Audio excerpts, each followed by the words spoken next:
Hey, Kurt Mortensen here. How do you know when you rapport? There are plenty of videos on what to do, get rapport. We've talked about that time and time again. But how do you know when you've been successful when you're in rapport? We know that people judge you in the first 27 seconds. Some studies show it's a lot faster, that within milliseconds they've judged you.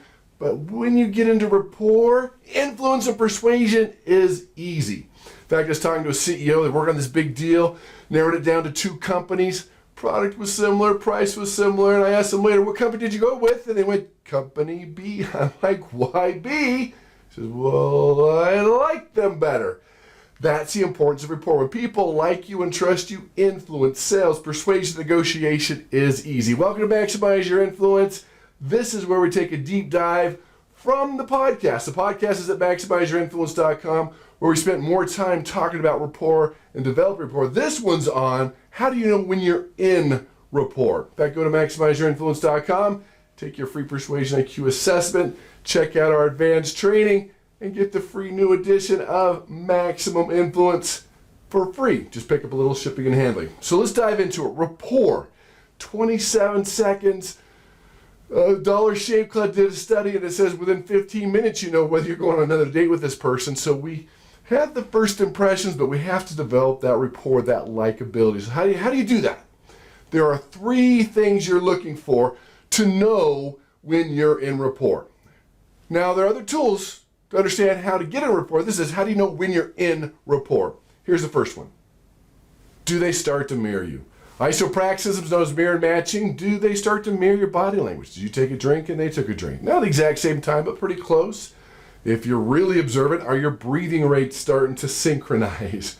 Those are the type of things you look for. They start to mirror you. Your posture, your body language. It could even be your energy level. That's one of the first things you're looking for. They start to mirror. It's a subconscious thing that people do when there's a connection, there's a rapport, they start to mirror each other. Or you're looking in their eyes, maybe you're looking in their left eye, and you switch to the right eye and they do the same thing. Rapport, they are mirroring you.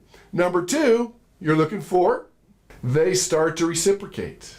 They might reciprocate a smile. You smile, they smile. You laugh, they laugh. That's reciprocation. That is one of the things you're looking for. You might have that slight head nod. They do the same thing. Rapport, they're engaged.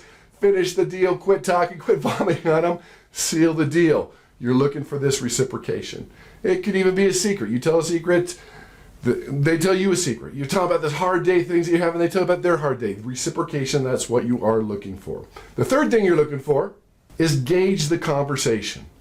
It gets easier. Easier to talk, easier to share personal information, easier to be together, easier to, almost like the time erodes away. Those are the type of things that you're looking for. It becomes easier. Everything about the conversation becomes easier. Sharing things becomes easier. Being together becomes easier. Take a look at the conversation. They start sharing different things that you're sharing in your conversation, just like the reciprocation. Take a look at the conversation. It becomes easier. There's more sharing. It's easier to share personal information.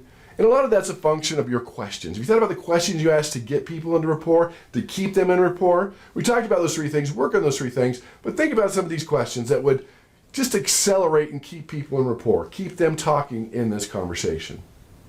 Hey, where were you before you started fill in the blank? Hey, what's your story? What's your experience with? Have you always wanted to work in or maybe spend time with? Anything interesting happened to you this week, this month? Know when you're in rapport. That's the key. So that's Maximum Influence today. Think about it. Be more aware of those 3 things you're talking about. You want more information, go to the podcast, Spotify, iTunes. Of course, hit like, subscribe, tell your family, friends, and enemies. Please help us out. Everything you want in life's on the other side of persuasion and influence and negotiation. Hey, master this skill. Be more aware of rapport, getting in rapport, and persuade with power.